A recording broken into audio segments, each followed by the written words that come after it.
let's try load up. Hopefully this stream goes well. No internet interruptions. Let's let's see. Winds 109. So let's get the better runway. Okay. We're just gonna load up. I'll load up the entire flight plan as I get on the runway. Um, Basically, if you want to fly in Colorado and you're departing out of this airport, um, there's really one way to get across the Rocky Mountains, and it can be really tricky to find. Uh, the passage is Roland's Pass, and it can be really hard to find. If you go onto skyvector.com, you type in KBJC on the departure, and you look a little bit west, you can kind of find um, the mountain pass. So it looks like for the most part it's pretty clear. Hopefully when we get to the mountains, we'll be able to see our way around. Looks like it's not gonna be too bad. Did I choose the right runway? I mean, it looks like Rocky Mountain, but where where are the mountains? Okay. Uh, Looks like I'm in Colorado. Ooh, that wasn't good. What just happened? Something just set in. Now we're in a cloud layer. What was that? Ooh. Uh, I don't know if we're getting over the mountains in this one. Hell, we'll try it. I know one of the easiest ways to get over the mountain is to use VORs, and uh, there's one VOR out of Denver that basically tracks right over the mountain pass. So even if you've never been over the pass, or if you've never actually um, traveled near it, if you know how to fly VORs, you just kind of follow this VOR westbound, and you should be able to see it. Are you gonna recognize it? I guess it depends on how well you are with topography, but we're gonna depart, see what happens. So I already got this fun guy flying around. Let's get the power going. Best power, and let's just go ahead. Actually, let me get this VOR in. So this VOR is actually um, called Mile High. The identifier is Delta Victor Victor, and it's 14.7. So I'm just gonna go ahead and put that in my GPS. We'll switch that active. I'll hop in. I'll change the CDI so that on my VOR in the upper left hand corner, I'll be able to track it, and I should be able to control the course. The course outbound is 267, so all I gotta do is set that course to 267. So you'll see the little green arrow. Um, will point basically 267, and as long as I follow that, I'll be able to track the VOR, and it does get more inaccurate, or it gets less sensitive the further I get away from the VOR.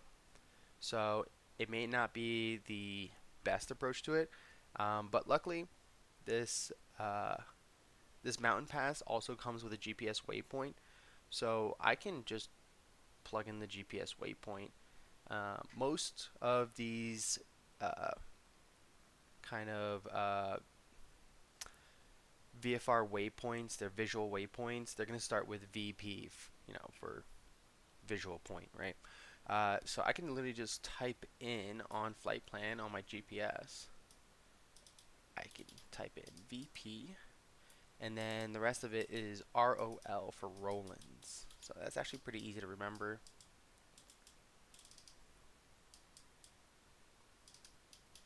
I gotta remember my alphabet. So you can see on the bottom right, I'm typing in VPROL if I can remember the alphabet.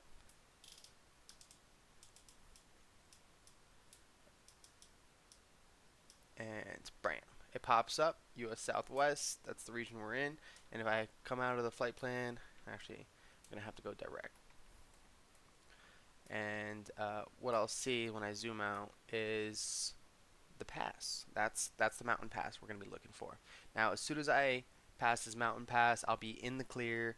I'll be west of the Rockies, and I can kind of follow the valley all the way out west of Colorado to the rest of the western continent. So this is kind of like what I call like the gateway to the Rockies, right? Once you find it, it's all smooth sailing.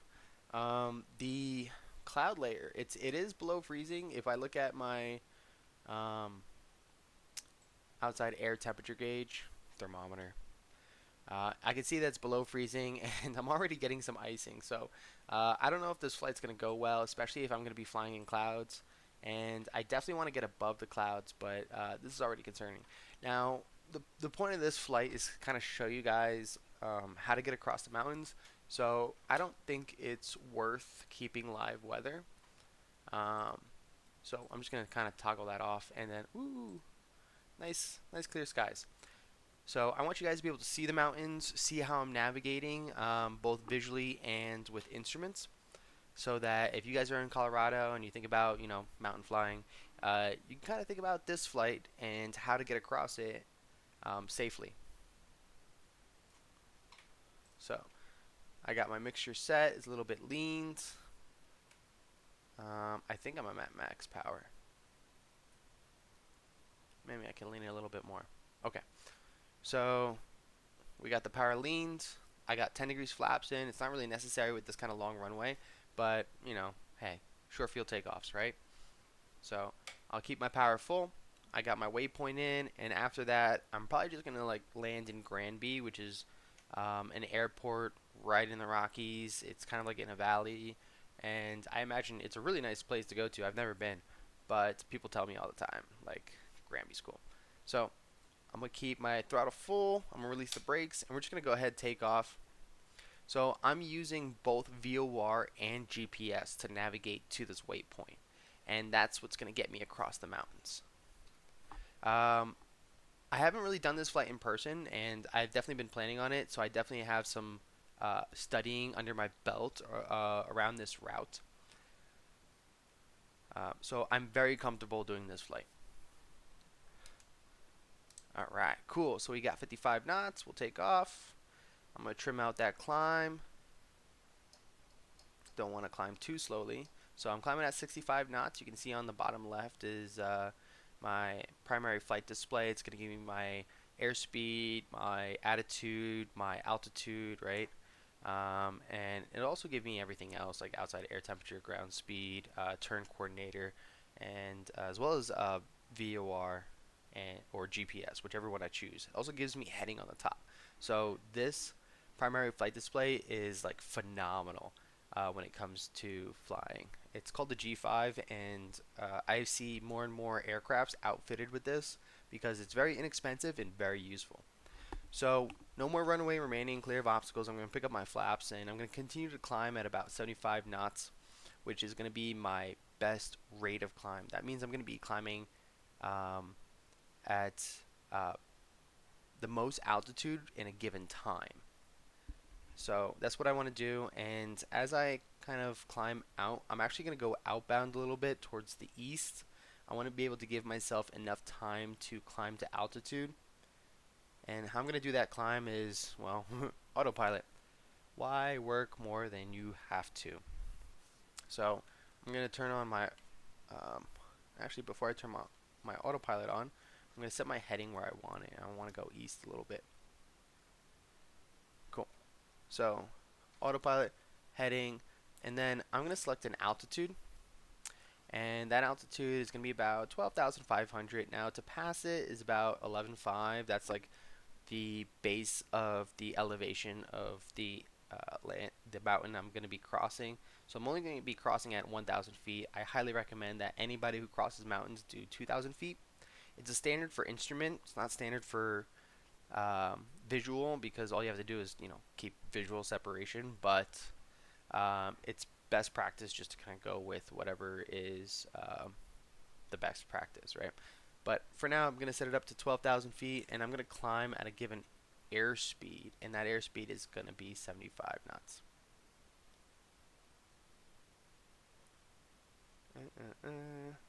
Bam. Okay, so I'm flying eastbound. I'm climbing up to 12,500 at 75 knots, and autopilot's going to kind of take care of this for me. When I get fairly high enough, that's when I'm going to kind of turn around.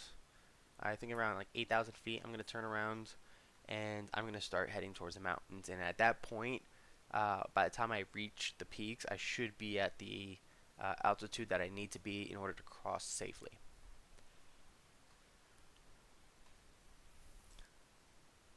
Of course, Microsoft and their ATC has to tell me all the stuff what to do. I don't know. Half the time they can't even get the frequencies right, or the tower, or the communication. So it's always more of a bother in this game. But hey, whatever. They're just gonna keep talking to me until I respond. So I just departed Rocky Mountain Metropolitan Airport. Yeah, there it is. Woo! And there are the Rockies. That's when we're crossing. Now, it doesn't seem like these mountains look all too tall, but the closer you get to it, the more you realize how tall they are, especially when you compare your altitude to them. Looking at them at this angle really does no justice. But this is kind of like the rest of the Denver metro area. You can see the city downtown. This highway is I-25, the infamous I-25. If you're traveling on that highway, good luck to you. I've yet to see fewer than 6 accidents a day on this highway, which is wild. So we're almost at 8,000 feet. So what I'm gonna do is I'm just gonna start turning back towards the west. I'm gonna make a left turn back towards the west because the VOR says I'm slightly south of it. So I'm gonna travel kind of more on the north end, hopefully intercept it. And I'll leave a little bit of an intercept angle so I can make sure that I'm tracking that VOR properly. But also I'm gonna be referencing my position to GPS.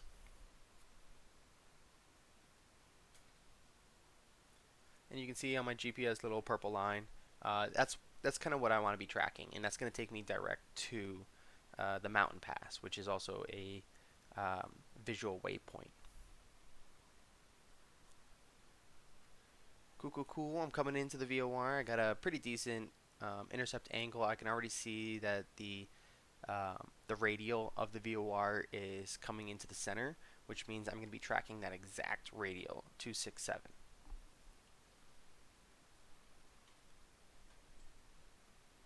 All right, and we're gonna be doing some mountain flying. My destination is gonna be Granby. It's not too far into the mountains. It's actually one of the first airports you come across as soon as you cross this mountain peak. So it's gonna be a not a short flight, but it's gonna be a short distance. However, you're gonna see how much it takes to really cross these mountains. All right, that needle's almost center, so I'm gonna keep that interception angle, that intercept angle, just a little bit longer, and then we're gonna go to a final heading of 267.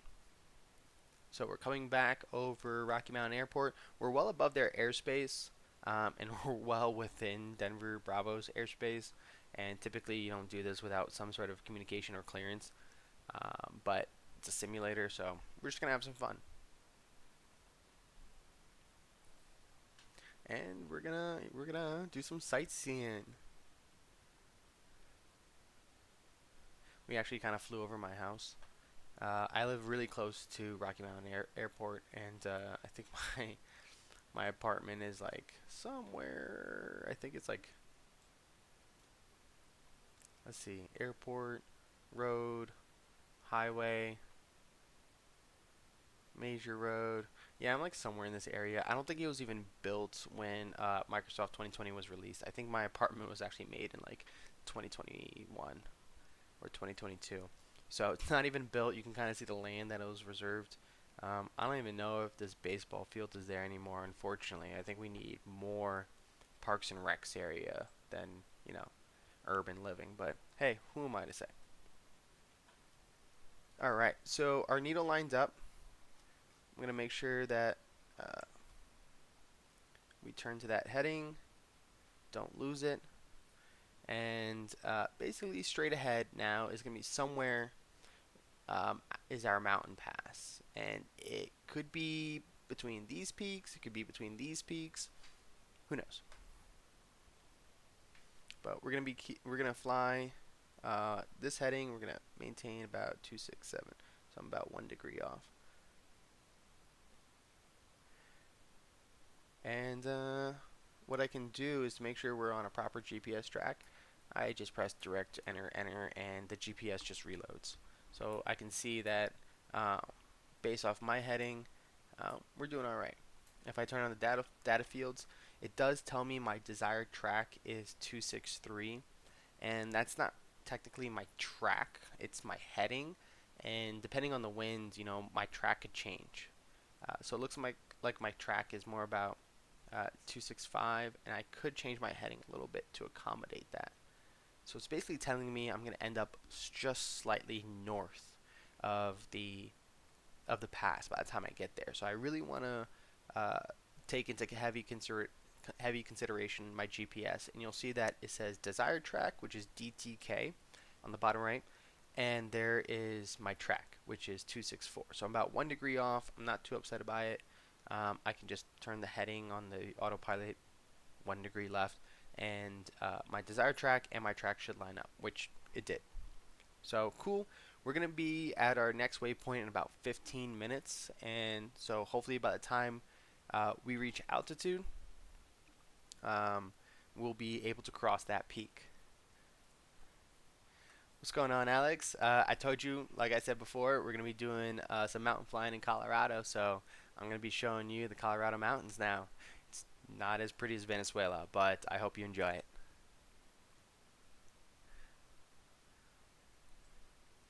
All right. So there's Rocky Mountain Airport. We just departed out of there. I departed from 1-2 left. And now we're at 10,000 feet and climbing. And climbing fairly well, 400 feet per minute. When you're at this altitude and climbing higher, your climb performance doesn't do well. So 400 feet per minute, that's kind of the best we're going to get. I am going to start leaning my mixture out as we climb in altitude so I can get more and more performance. The higher you go, the less fuel you need because the less air is available. So you want to make sure you're routinely leaning your mixture every 3,000 feet is the rule of thumb. Yeah, this airport is, I wouldn't say it's super big, but it's very busy. A lot of private jets come in and out of here, specifically from Phoenix. It tends to be like a really big destination spot to and from Phoenix. And it's not far. It's probably the next biggest city, and I miss Phoenix. I miss the weather there. So maybe I'll be taking one of those private jets one day, hopefully, to Phoenix. Right now, Frontier is a lot cheaper to to get into Phoenix. My internet, you know what? I couldn't tell you. I think I just have bad internet. I think around 9 p.m. my internet just. Hopefully, it doesn't do the same. Right now, it looks like we got a good feed. We're going great. I wasn't able to do too much troubleshooting today. I got held up at work, but um, fingers crossed, knocking on wood.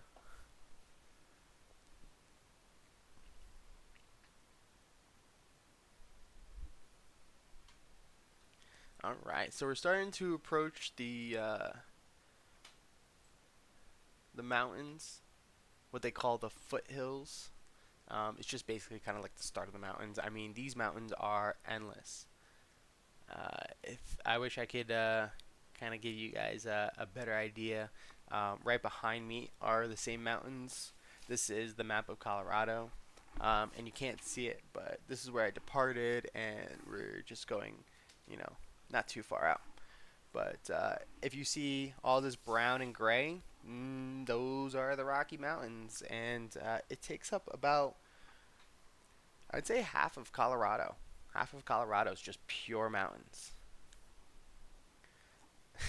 I wouldn't say I love Colorado. It's definitely beautiful, um, but living here is just very expensive. I think it's one of the top most expensive cities.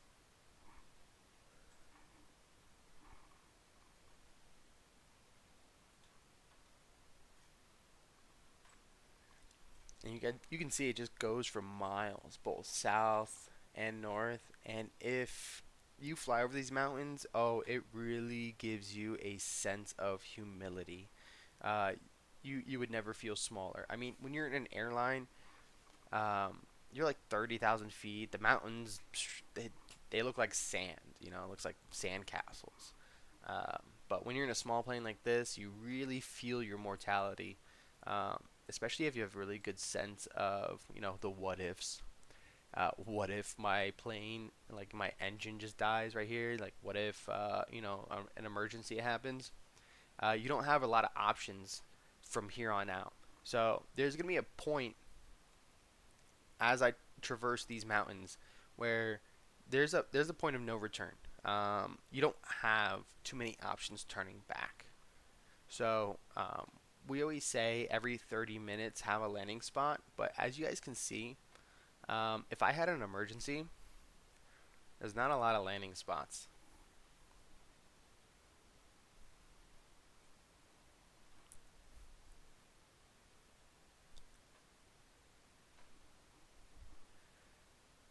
Yeah, now we're starting to get into it.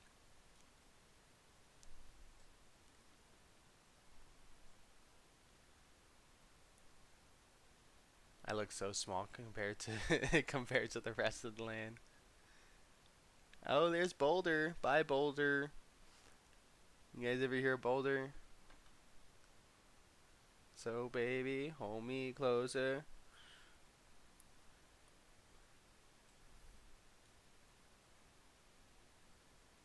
Bite that tattoo on your shoulder. Yeah, this is Boulder. Again, really expensive, but they actually have a really good school. They do well in engineering, chemistry, a lot of sciences, and you can make a lot of money if you come out of Boulder. It's it's a fun town. Definitely a college city. So if you're definitely trying to party, you'll be partying with the college kids in this town. We got some lakes. Got some Hoover Dam looking type dams. And looks like I'm getting a little bit off track actually. So what I'm going to do is I'm just going to correct a little bit. I'm going to turn a few degrees to the right. And in a short distance, it doesn't matter too much, but in a long distance, the more inaccurate, the more off you are. Um, if I'm just like a few degrees off, I'm gonna be like miles off the further I get. So it's really imperative that uh, you stick to very small, uh, very small errors when navigating. So somewhere around here, I can see this flatbed. This flatbed is gonna contain my mountain pass somewhere, and you always want to just go for the lowest point. There's some peaks to my right that are like I don't know 13, 14,000 feet. Clearly, I'm not going over those, and some peaks to my left that are almost the same altitude. So I want to be able to gauge where this mountain pass will be and where I'm going to be on uh, the the sectional. So I can follow myself here on my iPad, and for the most part, I'm headed in the right direction. It's just a matter of when you get there, you gotta spot that mountain pass because that's gonna be your best way over the peak.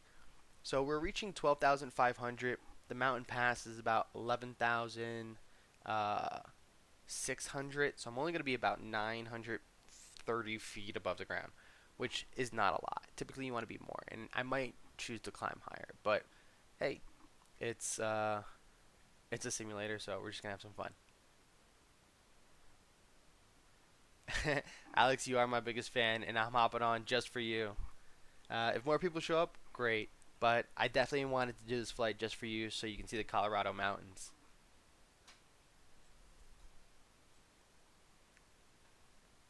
And here's just the start of it.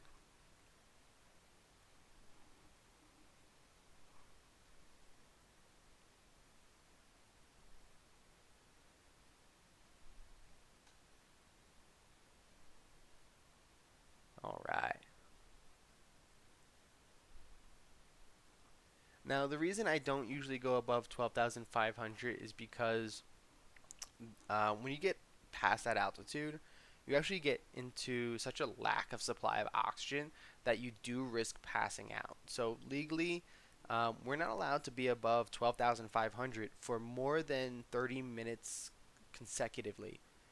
Um, so, or I should say collectively. So, in a day, in a flight, whether I go there and back, within the round trip, 30 minutes is my max time I should be at 12,500.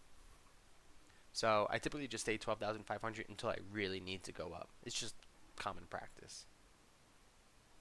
Yeah, some of these mountains, they can kind of play a trick on you. They don't look high until you actually get to them. And these mountains have claimed a lot of lives. I think they're actually the most deadly mountains in the United States because it's almost imperceptible about how high they climb because this terrain, um, it it climbs so casually. It's kind of like a shallow climb that you don't really realize it until you get to the peak you're looking for. Got some lakes,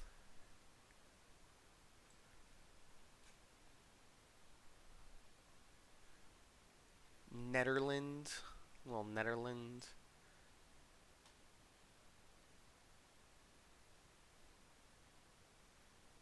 And once you get around here, you kind of start to question, like, man, like, who lives out here and why? Like, what do you do for a living that you're just like an hour or two from civilization, like in the mountains?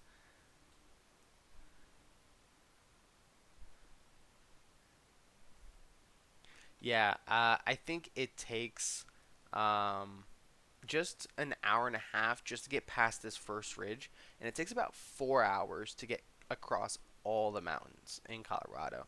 And there's a point where the the road is beyond 6 degrees incline, and in your car you can be full throttle, 60 miles an hour, and you're actually losing speed.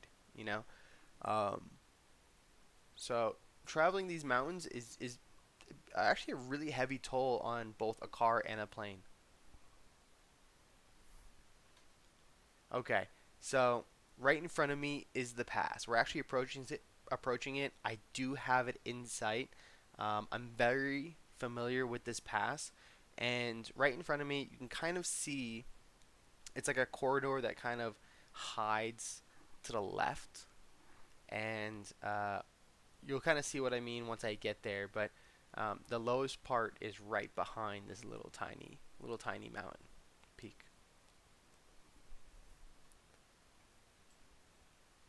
Yeah, for me, it's never like the the most fun to fly over these mountains because, like I said earlier, it really makes you self-aware of your own mortality. So these mountains are really they're really humbling. And so we're at 12,500, and I'm barely just going to squeak by this mountain peak.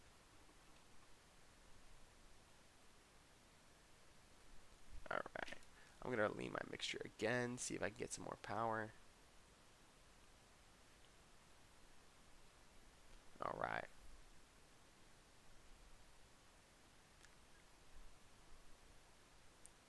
and here we are, right across the peak.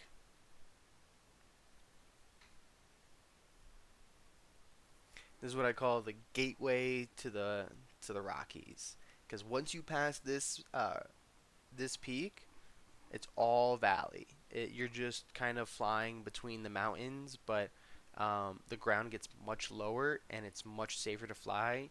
And you're over roads, you're passing over airports. So if anything happens, um, you're very much in gliding distance of a lot of airports and a lot of safe places to land.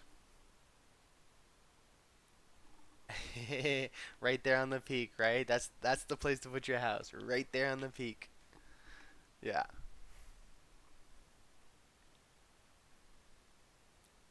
All right, we've made it. So you can actually see that as we climb up this valley, um, the peak. This is the pass. Um, this little ledge that kind of dips down a little bit. That's the pass. That's what you have to look for. So what we're gonna do is we're gonna fly towards that a little bit.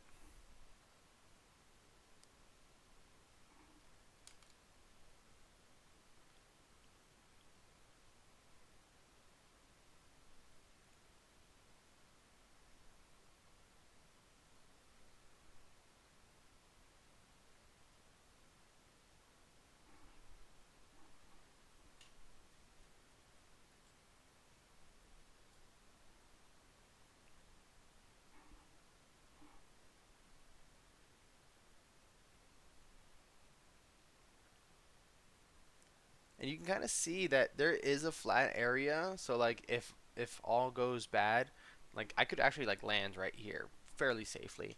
And it's actually a hiking trail. Like people walk up this mountain, which is wild. I could never. This is why I fly. But yeah, this is the pass.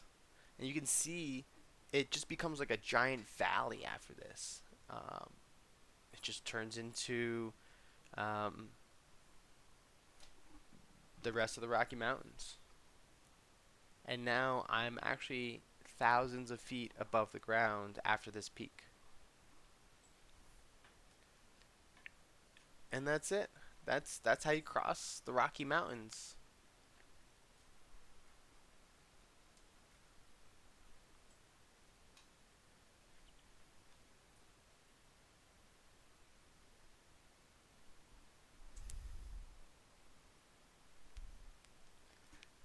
Yeah, it flattens off for a little bit, but there are some other mountains that they go much higher, and it's much more dangerous to cross. Very treacherous.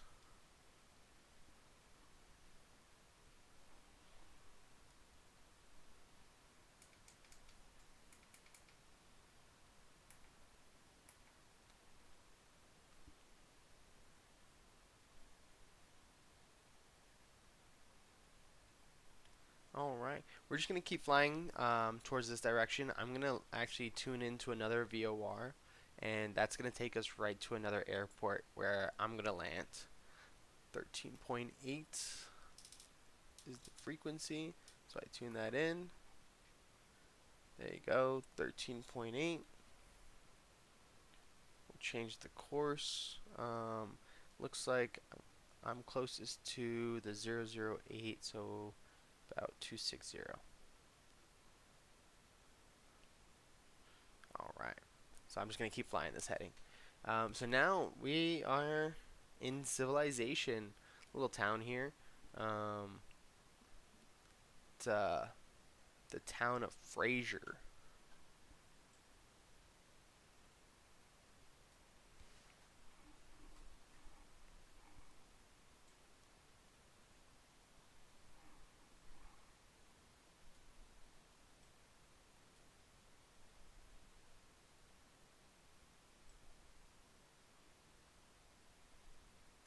This would be a nice city to live in, right? Just surrounded by the mountains. Really scenic. There's about one road in and one road out.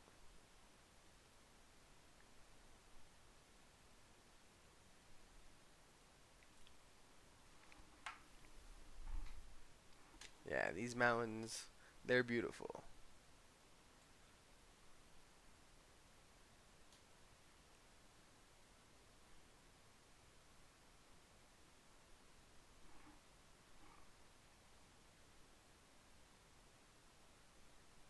And just like that, in this little Cessna, we can get over the mountains. Not like Venezuela, where you you definitely need a twin engine aircraft. I don't think this little plane would have been able to land in Merida. So I'm gonna be landing just a few miles out. We got about 25 miles. It's a city called like uh, what is it? Rifle? No, it's Kremling. Kremling in this little airport called Mc Elroy, and it sits in like a trifecta of mountains. So like there's like three mountain ranges that kind of come together in this valley, and that's where the city sits.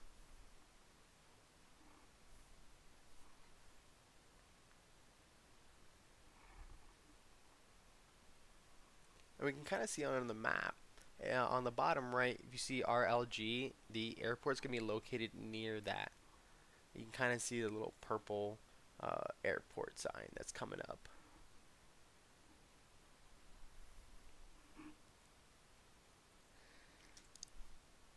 Yeah, no, definitely cold here. It is winter. Right now, I think I set the weather not to live, so I think it's kind of like in summer conditions. So it's actually only 45 degrees Fahrenheit here, which I want to say is about 10 degrees Celsius.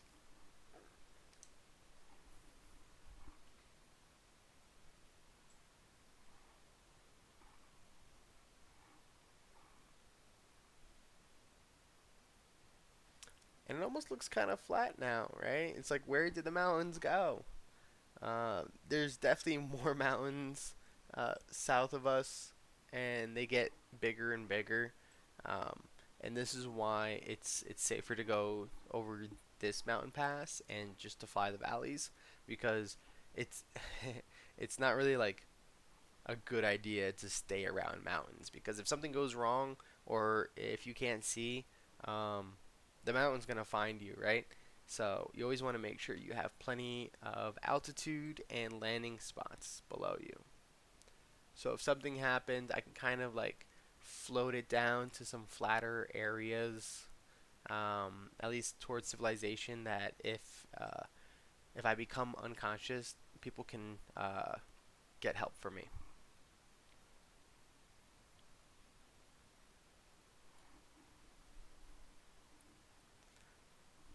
Yeah, if you love the mountains, Colorado is definitely the state to be in the United States. I don't think there's another state that has mountains like these. I mean, there are states that have mountains, like Wyoming, Montana, Idaho, even New Mexico. Arizona has beautiful mountains, but this state has the most mountains, and it's beautiful everywhere. Every time of the year, winter, fall, spring. Oh yeah, $19.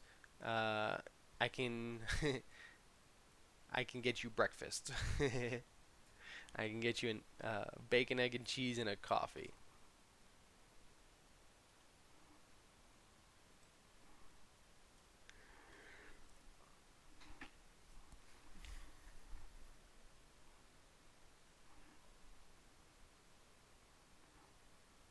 Yeah, you could just sit on the wing. That's free.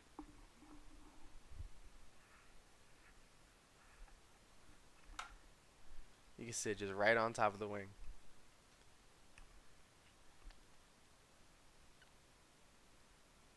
All right, we're almost to our destination.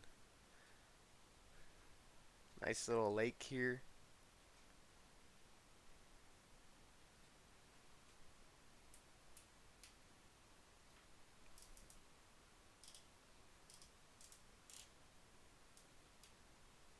Where am I going?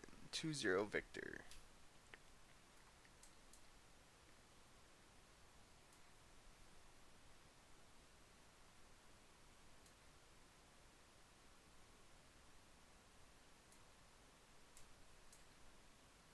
Let's see what that comes up with.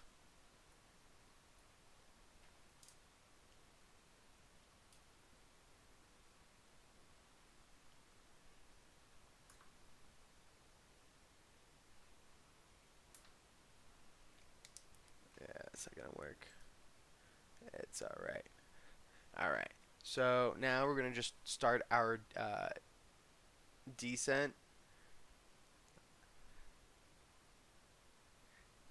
You could buy a chicken here for $5, but that's Costco. It's good, but eh, I don't trust Costco.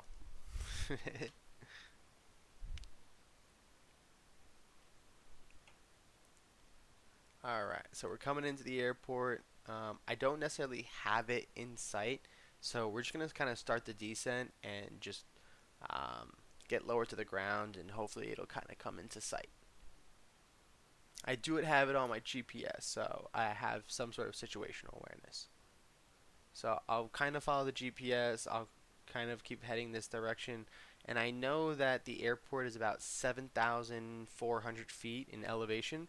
So as long as I get down to about 8,500, I should be high enough to stay safe, but also find the airport, enter the traffic pattern, and land safely.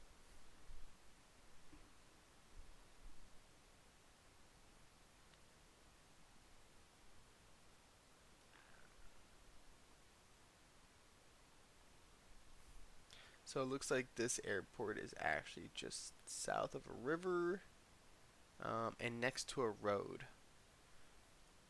Um, I kind of see a river. I don't necessarily kind of see a road, but I don't know if that's the same one. Yeah, no. Oh, I see. It's past this lake. So I'm gonna keep actually some good forward speed is what I'm gonna do. I'm not gonna descend so sharply. It seems like I'm still about. It says 5 miles out, but I don't believe it. Looks like I'm about more like 13 miles out.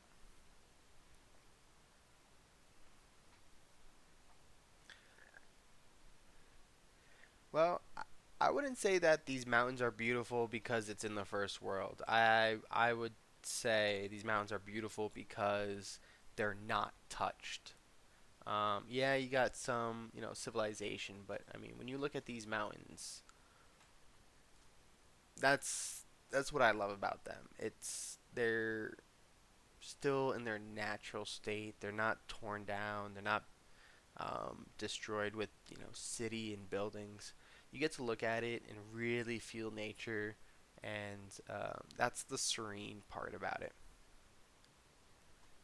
Yeah, I mean they kind of do that here too, but we have a lot more people advocating against that, and so a lot of people here really work hard to preserve the mountains, the wildlife, and I want to say half these mountains are actually federally protected. There's a national protection of these mountains. I'd say about half of them. Just looking at this chart, I can see where all the wildlife preservations are, and it's actually where we can't fly either. So it's good that there are people out here really trying to protect the land.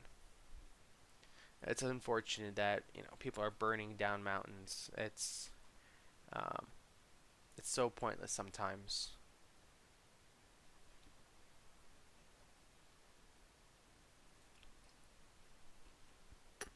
Yeah. Hey, when you have 9 billion people on this planet, you're bound to have a few crazy ones, right? Probably a couple billion, huh?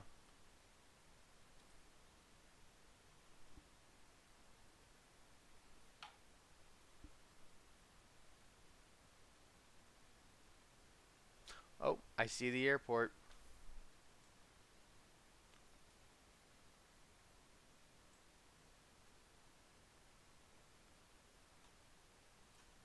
There it is. You can kind of see the lights. We made it.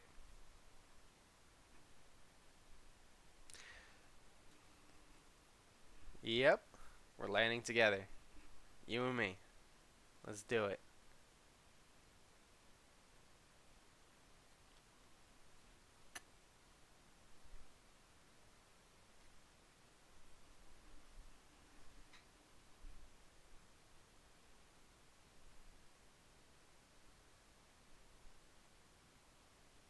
All right. Descending down to 8,500.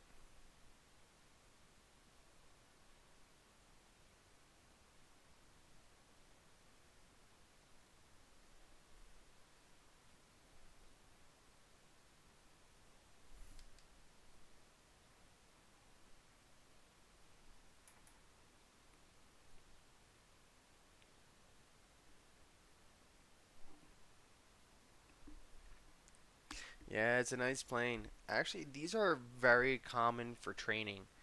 Um, I have a plane. It looks a little bit different, but it kind of runs the same. It's more low wing. This is a high wing, and high wings are great because you get to look down and see everything below you. I really like low wings because it gives you a much better view of like everything around you. Um, you can't look down, but you could definitely look up, and uh, it's it's really breathtaking.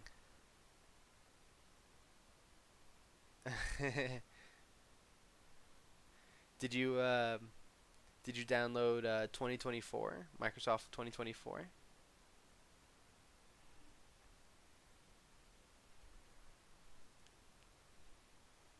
Oh, okay. Yeah, 2020 is still good. I like 2020. I think I'm gonna stick with it for a while because 2024 I hear still has a lot of bugs in loading. Most of everything is still like online in the cloud. So when you're flying, you're still downloading a lot of this. Most of this scenery is actually already downloaded on my hard drive. So it's actually very easy to fly in very scenic views like this without needing internet. And I think that's one of the big upsides. You don't need internet to actually fly this.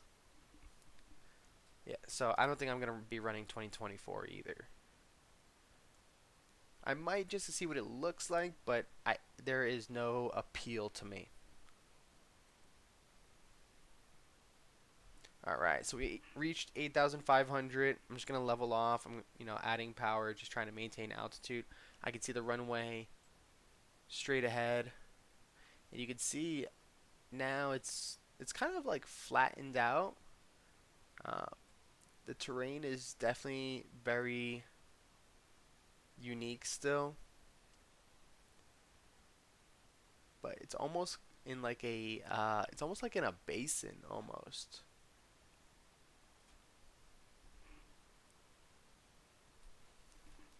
Yep, here we are.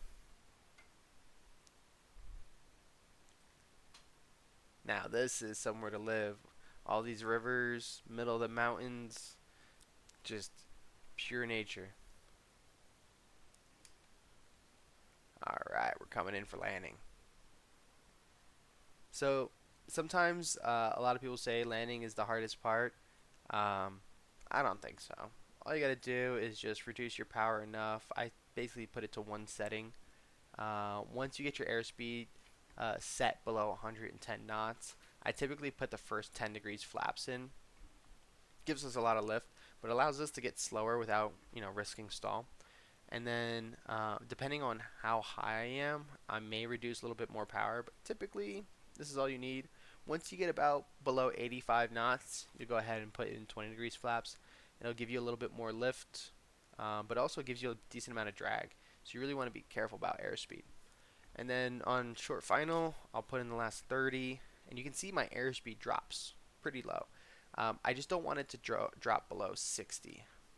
So here I am, coming in, final approach. My power is already set. Coming in over the runway at 60. And I just let it sink. I just level it out. And there we are. We are on the ground. I'll pick up the flaps. And we're here. We made it to Kremlin.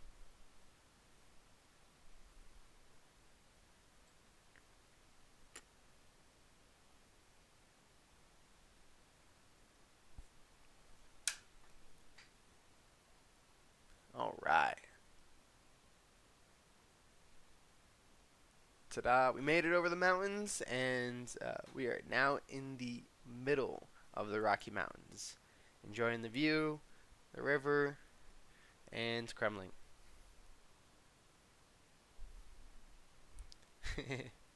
Yeah, after a while, about 10 years of flying, landing gets pretty easy. But I always enjoy teaching people how to land. And Alex, I think that's what I'm gonna do in the next video. I really want to teach you something, and my time is up today. But next time, I'm gonna teach you to take off and land, and what we do as pilots to practice those landings. So it may go a little fast, but um, tomorrow, same time tomorrow, I'll hop on. I'll teach you how to land, take off and land. I want you to learn something so that if you ever visit that airport in your hometown and you want to learn to fly, you will already know the most important skill in flying.